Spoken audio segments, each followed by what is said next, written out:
धन्दै कुराकुरो भएको हामीले है केही पनि नदेखिएको मुद्दा फेरि कसैलाई उचालेर राज्यले उचालेर प्रतिशोध लिएर गर्नेमाथि मुद्दा लगाइयो। मुद्दा लगाएर पनि मुद्दा चाहिँ चलाउन पर्छ, अदालतले मुद्दा चलाउन पर्छ भन्दा मन्त्री परिषदको निर्णय गराएर मुद्दा चलाइयो। यस्तो भयो भने त तपाईँ हाम्रो के हुन्छ हालत? रविमाथि हाम्रो नेतामाथि यस्तो गर्छन् भने तपाईँ हाम्रो भोलि यही व्यवस्था कायम रहिरहन्छ रहेछ नफाले तपाईँ हाम्रो हालत के हुन्छ? मन्त्री परिषदले कार्यपालिकाले त्यस्तो कार्यपालिका स्थानीयमा नि छ, यहाँको स्थानीय कार्यपालिकाले सिडिओलाई या न्यायाधीशलाई फोन गरेर त्यसलाई मुद्दा चला। यस्तो हुन्छ दुनियाँमा लोकतन्त्रमा। लोकतन्त्रमा त न्यायपालिका स्वतन्त्र हुन्छ होइन? स्वतन्त्र न्यायपालिकामाथि यिनीहरूले धावा बोल्दैछन्। स्वतन्त्र न्यायपालिकामा आफ्ना भरोटेहरूलाई बिचोलेर त्यहाँ राखेर आफ्नो न्यायाधीश त्यहाँ भर्ना गरेर आफूले त्यसलाई गोठालो बराबर कमैया बराबर कजाइरहेका छन् राजनीतिक प्रतिशोधका निम्ति।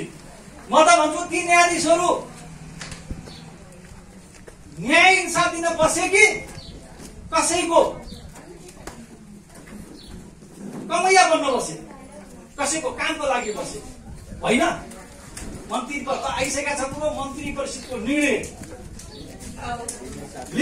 निर्देशन दियो, प्रधानमन्त्रीले निर्देशन गरे अनि मात्रै मुद्दा चल्यो।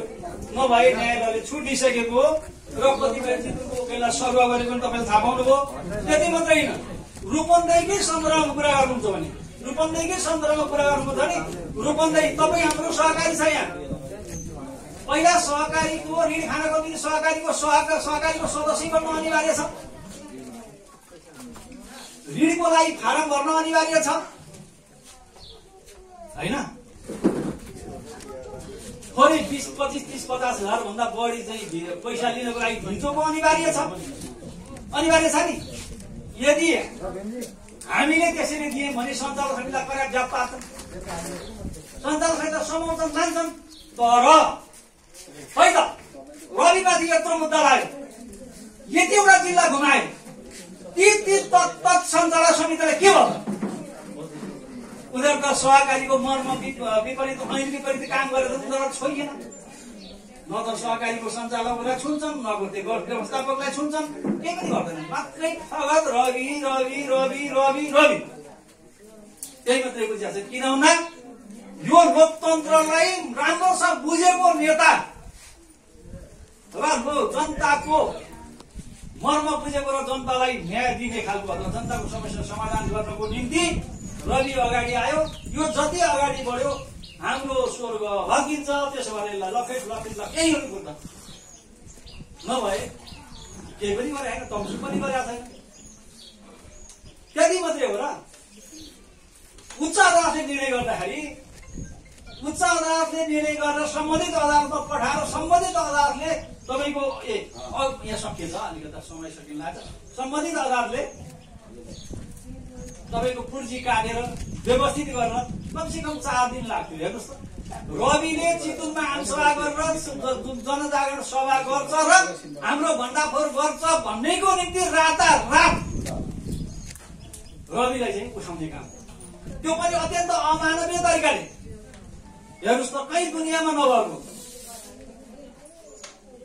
हाम्रो मुलुकमा कानुनै नभएको, संविधानै नभएको, व्यवस्थै नभएको, मृत्युदण्डको व्यवस्थै छैन।